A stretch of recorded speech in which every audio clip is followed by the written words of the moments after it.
My name is Allan, and welcome to The Commerce Lab, the show for growth-minded e-commerce entrepreneurs who want to scale their business. After having worked with dozens of successful brands through my firm Blue Stout, I've been fortunate enough to see what it takes to successfully scale a physical products business into the 8 figures and beyond. On this show, we'll dive deep into the e-commerce economy to analyze the cutting-edge strategies of today's top-performing brands and the industry leaders who are engineering their growth. If you want actionable advice and tactics you can implement into your business today, then keep listening. If you want to join a mastermind of other entrepreneurs and leading brand owners, then join us in the Commerce Lab official community on Facebook or visit thecommercelab.com. Hey everybody, welcome back to another episode of the Commerce Lab. And today we have a special guest who is, I think, frankly, the youngest entrepreneur that I know and have had a chance to work directly with, having started his current business and brand while still in college. And that guy is named Michael Markesbery of Oros. And if you've not heard of Oros, you will, because what these guys are doing is incredibly cool. They are essentially on a mission to design and build what they call the warmest clothing on the planet. And it's based upon a technology that Michael actually discovered while he was in college. And he'll talk a little bit about this on the podcast, but essentially what Michael did was found this NASA-grade technology, literally the technology that NASA used to design the insulation for things like the spaceship and for the astronaut spacesuits, took that and then reformulated it in a way that could be used with outdoor gear and apparel, and launched the company that they currently runs now called Oros. So what we get today on today's episode is something that I don't think you get a lot of from talking to other maybe older entrepreneurs. This is a guy who literally started his brand in college and has built it from the ground up from a technology that he essentially invented, on the shoulders of NASA. And what we talk about today is a couple really important things that I think you can take away and apply to your own business. And the first is, how do you effectively iterate and build upon a product, right? How do you continue to innovate the technology of the product that you're selling while at the same time spending time to grow the business? How do you balance those two between product innovation and then business building? So we dive deep with Michael and talk about how he's been able to formulate and build a team, especially the advisory board that he's built around them of just some rock star technologists as well as entrepreneurs that have helped him in growing the business to where it is today. And then the second major takeaway that is I've seen these guys just absolutely excel at is their ability to go out and just master the game of PR. The amount of PR that they've been able to pull in such a very quick as well as early stage of the business is astounding. Mentions in Outside Magazine, Gear of the Year Awards, and Runner's World, Forbes 30 under 30, and the list goes on and on and on. And we talked, and they've been able to do this without actually going out and hiring, like a massive PR agency to do it for them. So we talked to Michael and have him break down the formula that he uses and that they used from day one to continue to use today but that's done and managed by himself as well as his team to go out and consistently pull on big name PR. So if you're in a space where you feel like you're trying to find that balance between product innovation and launching a new product, but also growing the business, this is a great episode to listen to. Or if you want to learn the sort of the art of PR as Michael has been able to successfully do with his team and implement with his team, then this is also going to be a great episode for you. So without further ado, I'll give you Michael Markesbery of Oros. Hey, Michael, welcome to the show. Great to have you, man. Thanks, Allan. I'm excited to be here. Yeah, I'm excited to do this conversation for a bunch of reasons. Obviously, we've worked a little bit together in the past and have hung out. And I've been to y'all's office, so I've been watching you guys grow over the last few years. So I think this is going to be really helpful for the audience to hear how you guys have done it. And so to start, what I think is going to be the most helpful is just let's give everybody just a little bit of context about who you are, what you guys do at Oros, what's sort of your ethos and what's your product. And that way everybody's got a little bit of context. Yeah. So I'm Michael Markesbery. I'm the co-founder and CEO of a company called Oros. And we took the same insulation that NASA used in their space shuttles and Mars rovers called aerogel and put it into apparel. So you can wear really thin gear and stay incredibly warm. That's what we do. Which the concept still just like boggles my mind. Like, how did you come up with this as a product? Like, what was sort of like the aha moment, or so, the light bulb switch where you're like, oh, we could use this and turn it into something that makes a jacket warmer? When did that happen? So, I'm a Midwest guy. I'm from Cincinnati, Ohio. Rithvik, fellow co-founders from Cleveland, and we both went to a small liberal arts college in Oxford, Ohio, called Miami University. And my sophomore year, I went backpacking across Europe, and I did a lot of cool things. The coolest thing I did is I climbed the tallest mountain in the Northeast Swiss Alps. It's called Santis, and amazing experience, except for one thing. Have you ever seen the movie A Christmas Story? On reruns, like cool. Remember the scene where Ralphie's younger brother Randy gets dressed up by his mom, comes out in that big red, cool. Like, can't flip my arms down. Dead on what I look like on top of this mountain, like tons of bulk, tons of layers. And so I remember thinking, like, there's got to be a way to cut the bulk, cut the layers, still stay warm. Come back to the US, and in college, I was a science geek. I was pre-med.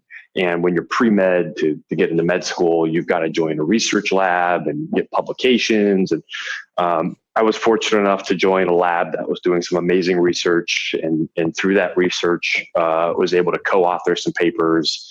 And through those papers, ended up getting this scholarship called the Astronaut Scholarship, which is hosted by the Astronaut Scholarship Foundation. And through the scholarship, learned about this NASA technology called aerogel. NASA said, this is the lowest thermal conductive solid in existence, which means per unit thickness, it's the best insulation in the world. So good that NASA was using this stuff to power, the Mars rovers and all of this stuff in space. And so I'm fanboying at this point. I'm like, oh my gosh, I know space is negative 455 degrees Fahrenheit. Like, that's really, really, really, really, really cold. And this aerogel is protecting this equipment against that. Like, how come this amazing insulation, the best insulation in the universe, isn't being used in apparel? And so right before an organic chemistry exam, I pitched the idea to a great friend of mine and now co-founder of Oros, Rithvik, and said, like, hey, what if we took this NASA space shuttle insulation and put it into apparel so you can have really thin gear that actually keeps you warm? And his eyes lit up. He's like, yeah, I hate being cold. I'm like, dude, same here. So we ended up taking the 10 grand from that NASA scholarship and dump it into working with aerogel manufacturers. Found out really quick why aerogel wasn't being used in apparel. Turned out aerogel was super brittle. If you poke it, shatters into 1,000 little pieces, which obviously, bad news bears for apparel. So we spent the next 2 years figuring out how to make aerogel flexible and durable for apparel. Blew through the 10 grand, eventually came up with this thing called Solar Core, which is the first ever flexible non-shedding aerogel in the world. And that's what's in all of our apparel today. And so how long did it take you like a full 2 years to take this aerogel and turn it into Solar Core? Was it that was the process it took? And this was through third-party manufacturers that were already using the substance. You just worked with them to conform it to a different, consistency. 100%. Spot on. That's so cool. And so your background, you weren't at Miami, and this is Miami, Ohio, Miami University, also where I went to school, which is why we know each other. But you were there. You weren't studying business, right? You were an engineer, you were a scientist, and you found an application for something that already existed and determined a way to productize it, right? It's spot on. I'm a science geek. I was a science major, and was fortunate enough to join the entrepreneurship institute, and that was a huge help as well throughout our 2 years and even moving forward today. And then how'd you bring it to market when you guys launched this? What was the process? Yeah, so just like any other collegiate millennial, we didn't have the capital to buy the inventory. We needed some way to purchase it, and so we threw our first prototype jacket onto Kickstarter. So after we had the solar core, we called factories overseas, made a prototype jacket, and took that jacket and put it onto Kickstarter. And our goal was $100,000. For us, this was this astronomical number that seemed like the right number to define whether or not Oros could be validated. And so threw it on the Kickstarter, launched it, and in the first 36 hours, ended up hitting like $125,000. Like more money than 2 college kids have ever seen before in their lives. Right. And closed the campaign at $320,000, give or take. And so that was the start of Oros and our initial validation that, hey, we may be onto something. Okay. I love that. I love the Kickstarter story because it's such a great way to validate the product in the market. And I think there's, a lot of people listening have kind of done that, right? So they've validated the product, they're in sort of the scaling phase. And so I wanted to get everybody some context of, where you started and where you came from, because I think that story alone is really helps bring some context to how you guys are working now and some of the cool things you're doing now. But what I think is really interesting, and this is where I want to sort of take a turn and start talking about, is, after validation, scaling, right? Like people always think coming up with a product and building a product is the hardest part of a business. And the reality is it's probably the easiest, right? The hardest part is then figuring out how do you take this, bring it to market, and then scale it in a way that's profitable. How do you build the team? How do you innovate on that product while continuing to scale? And this is something that I think you guys have done really well. And one of the things that I've seen you guys do incredibly well, that especially given just the age of the business, right? You guys started this in college and you saw some success while you were in college and immediately afterwards. And you guys have been able to garner some of the best press I think I've ever seen for a really early stage brand. I mean, you guys were, you can name the better than I can, but I know, Outside Magazine, you guys were listed as one of their best products, Runner's World, you and Riff have both been listed in, I think it was the Forbes 30 under 30, right? And you guys did this all in pretty rapid succession within a couple of years. So I'd be curious, was PR a core tenet of your scale strategy at the very early stages, or how did that develop as an area that you needed and wanted to focus on? And then I'd also love to hear, how you guys got those spots. Yeah. So, we've been incredibly fortunate in PR, and PR definitely from day one has been a large strategy for our growth. And the key reason is, PR, creation of PR can be free. So when can be. Yeah, right. When you have limited cash, and you need to spread the word, PR can be a very great way to do that. I cannot take credit for our PR strategy. We found a PR strategy right before our first Kickstarter campaign, which has been the strategy we've used every single year since, and has worked very well for us. And that strategy is pretty simple. If you ever want to read more, there's a great article. Who's the guy that wrote 4 Hour Work Week? Tim Ferris. Thank you. Yeah, Tim Ferris. So Tim Ferris wrote a great article that's Kickstarter centric, but can be applied to any business in terms of PR, called "How to Raise $100,000 in 10 Days." And in there, he talks about this. He says, so let's say you're a brand. Let's say you're a consumer products brand. Let's take Oros, for example. You want to find 10 brands, some number of brands that are in some way, shape, or form similar to you. So for Oros, we might look at other apparel brands. We might look at fashion brands. We might look at innovation brands, brands that have some connect to what we're doing. You then gather those brand names and go to their web pages. Once you're on their web pages, you save all of their images on their homepage, on their product page, whatever, to your desktop. You then take those images, go to the Google image search link, and drop those images into the Google image search link. The result is every single piece of PR that has ever reported on that image, or subsequently that brand. So now you just built a list of PR outlets that are reporting on brands similar to your own, which means they're very likely to be interested in reporting on you. So now you look at the contributors who have written those articles.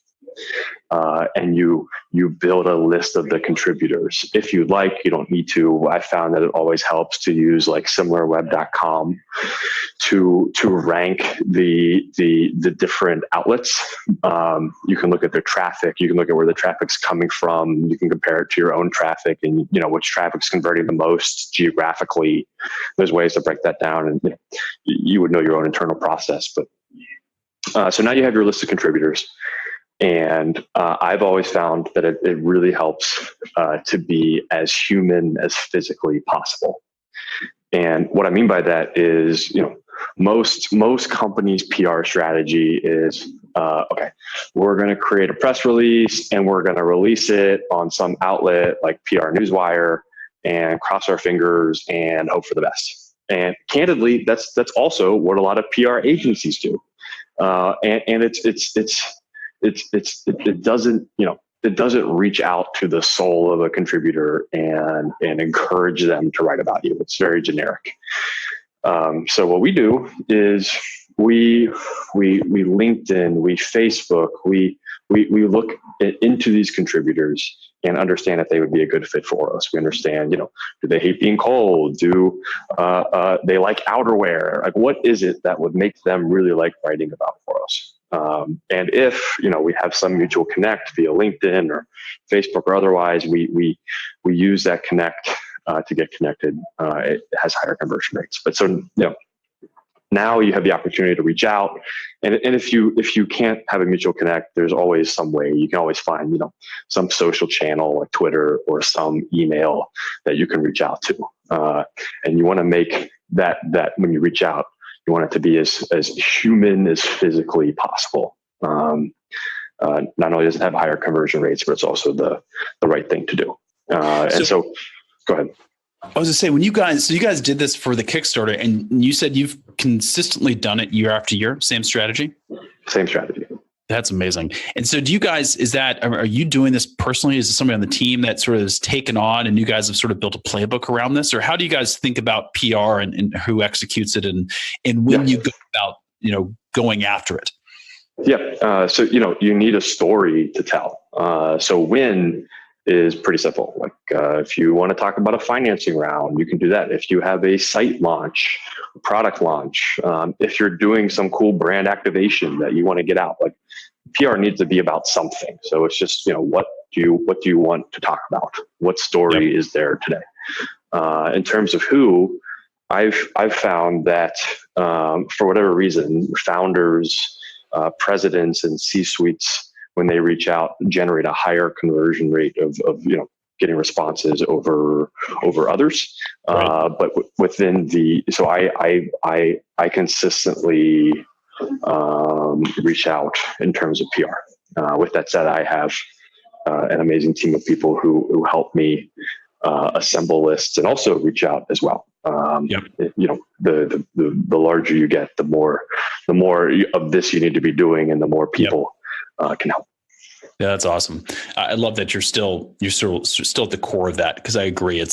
We've done a lot of PR work in our past too, and it's true. If it's coming from a third party, it's never as potent and effective as if it's coming from the founder or the team internally.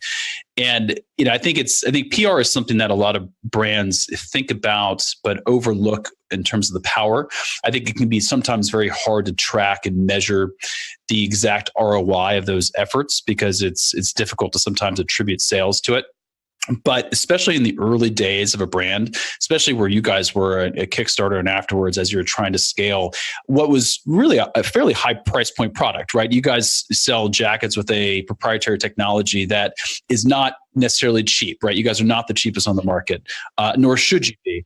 And in the early days, when you don't have that brand validity and sort of household name to go along with the price point, it can be challenging to get conversion rates and sales up early on.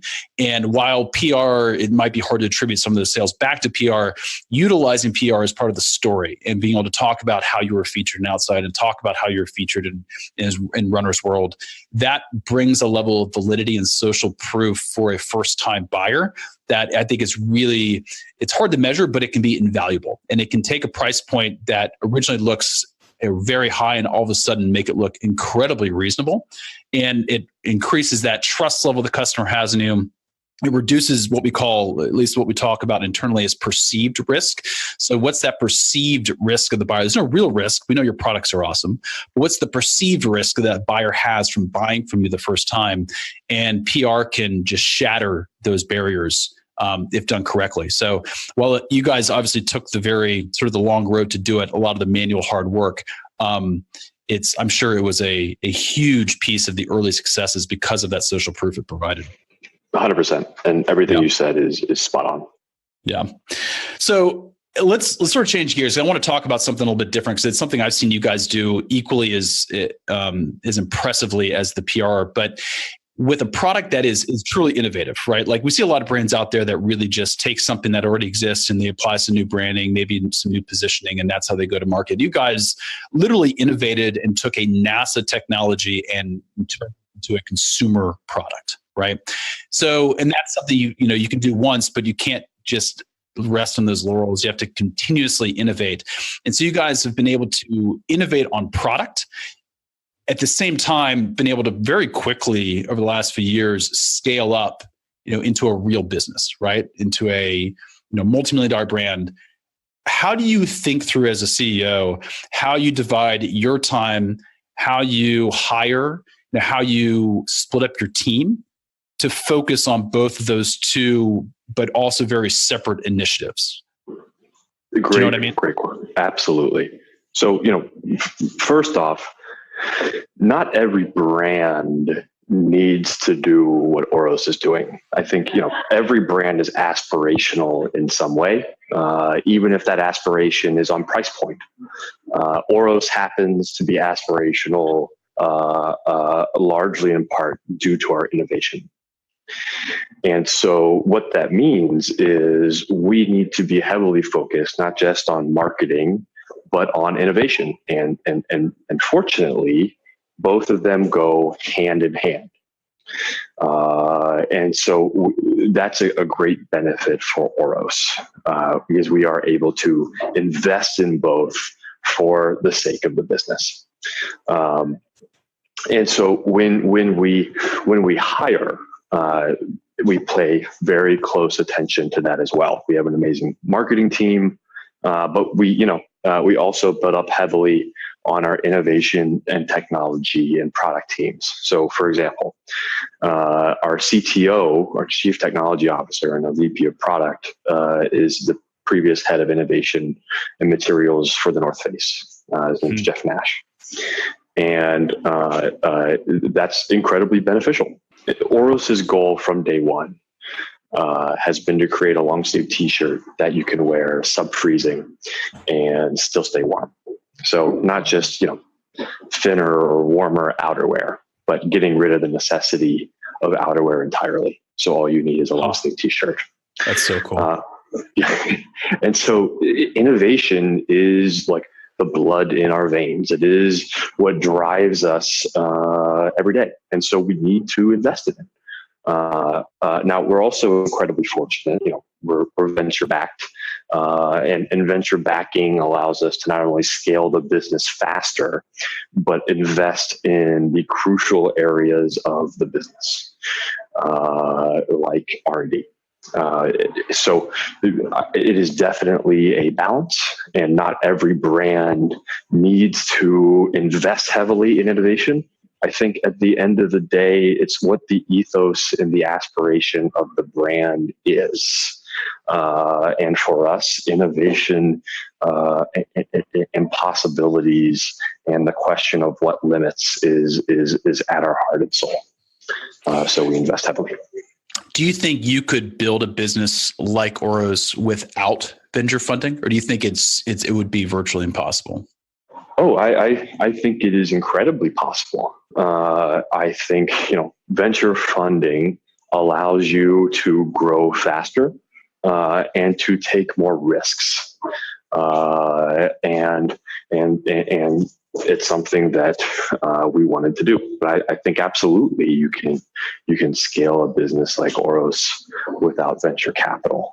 Many innovation brands have been built without the infusion of venture capital. And there's also many ways to finance a business as well. Just curious, just to get inside your head a bit, I was just curious how you thought about it. And then when you think about the team, right? Like, how do you guys structure it? Do you, because I know you have a co-founder as well, do you guys focus on separate areas of the business as a CEO? Or are you more focused on the business side? Are you more focused on the innovation side? Or do you have your hands in everything? And then, how do you structure the team below you to both work on innovation, but then also work on the business? Like, what does that structure look like for Oros?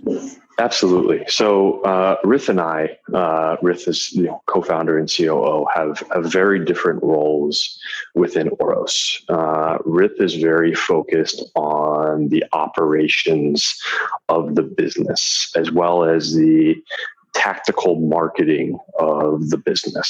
So when you talk about unit economics, that's a world Rith lives in. Whether that be efficiencies within our third-party logistics company, efficiencies within our supply chain, or what's our CAC looking like? Rith lives that world. When you look at brand, when you look at technology, when you look at investor relations, that's my world, and that's where I spend a lot of my time. Okay. And so it's definitely split.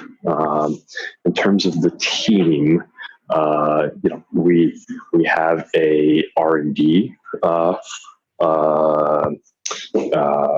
category, and within that R&D, we have both product and technology.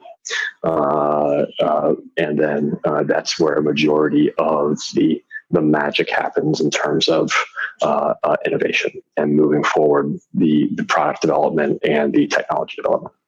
And how big is that team at this stage? 2, 3, 4 today. Okay. Yeah. Okay. Very cool. And then on sort of the marketing and sales side, do you guys, and then so you have a whole separate team then that has a focus on sort of e-commerce, right? Site, email marketing, advertising, and really driving the front end of that sales funnel, right? Absolutely. 100%. And that team's about 6. Okay. 6. And does that team report to you, or do they report to Rith? To Rith. Terrific. Okay. Very cool. Yeah. So it's in sort of your circumstances, having that co-founder and being able to divide those tasks and focuses is, sounds like it's critical. Yeah. So that's helpful to know, because I think that's a huge benefit of having that co-founder there to be able to do that. Absolutely. 100%. So then if you were to look back, right. And how long have you guys been, when did you guys do the original Kickstarter? So how long have you guys been sort of in the market? That was 2015. So it's been about a little over 3 years. Okay.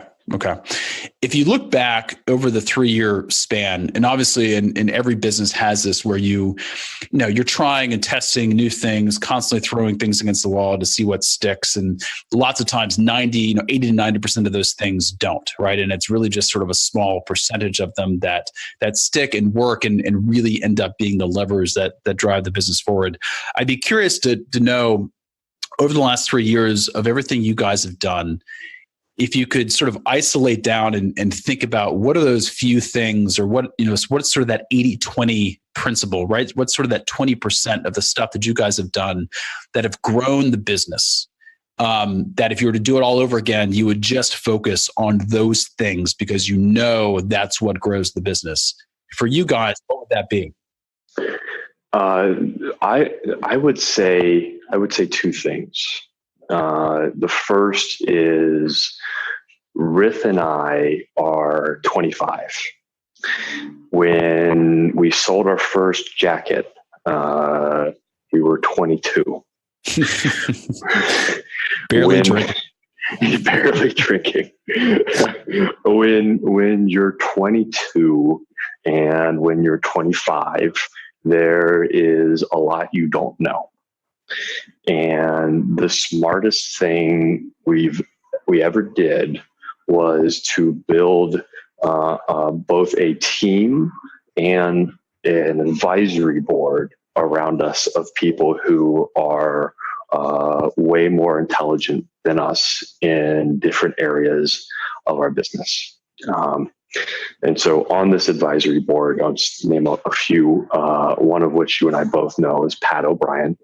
Outside of Pat, there is Colonel John Berger, who is the previous chief of cybersecurity for the U.S. military.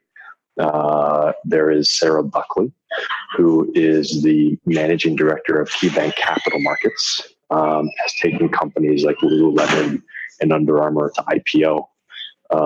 There's Joe Flannery, who is the global president of Marmot, which is the fourth largest outerwear brand in the world, also fellow Miami grad. And just one more is a man by the name of Sonny Vu, who is, for me and for Rith, the consumer products entrepreneur who has been there before. He started a company called Misfit Wearables, think like Fitbit, but target market of Asia and Russia, and sold it. I started in 2012, sold it 2015 to Fossil Group for a little over $260 million. And so that advisory board has been crucial, not just for business success, but also personal leadership as well. And how did you go about building that? Obviously I've had the chance to kind of sit with you guys a couple of times, but how did you go about initially thinking, okay, we need an advisory board? And how did you go about actually assembling it and getting that cast of characters and that is at such an elite status? I mean, the people on the board are incredible, especially for a couple of, 22-year-olds just out of college to assemble. What did that process look like? Yeah. So we were fortunate on two fronts. The first is many of the advisory board members are somehow tied to Miami University. Whether they are, like you and I, previous alumni, or connections of alumni.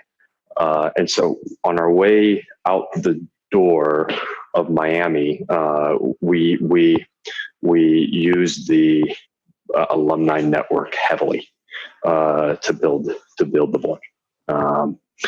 And the second thing is, I've always been under the philosophy that if you're giving something 110%, and if someone sees that, they see, especially someone more experienced, they see themselves at a younger age. And, everyone has had, if you ever, read or the hero's journey, there's always a mentor that helps along the way. And I think the best of the best who have also had mentors in their past tend to want to pay it forward.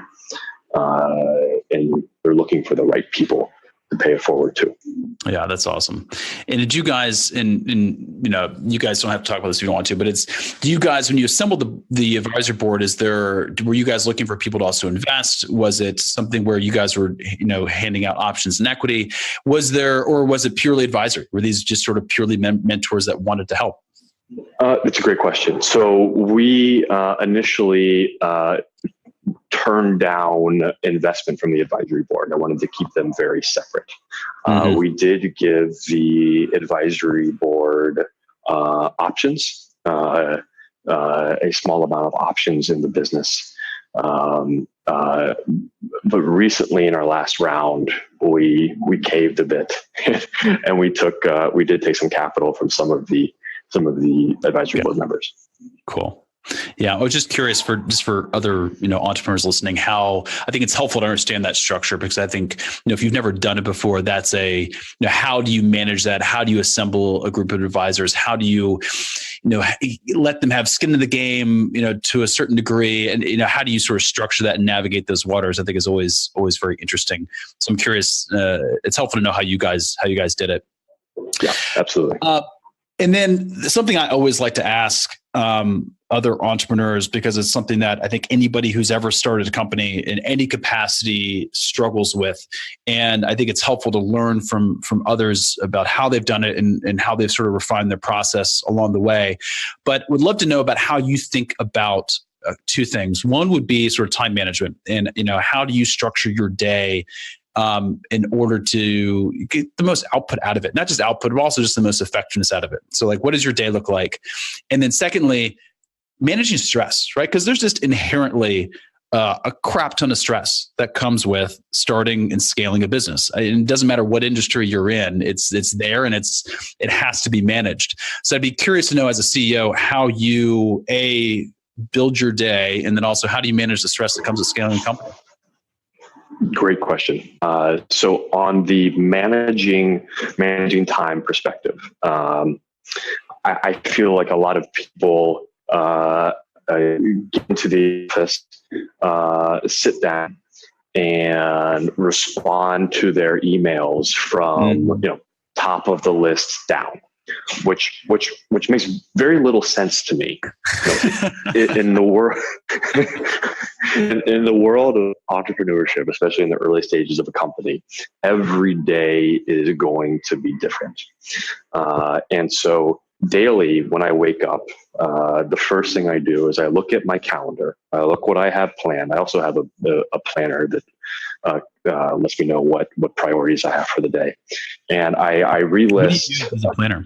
Don't want to interrupt you. What do you use as a it's so sad. I think it actually comes from my days being a student, where you have like a student planner.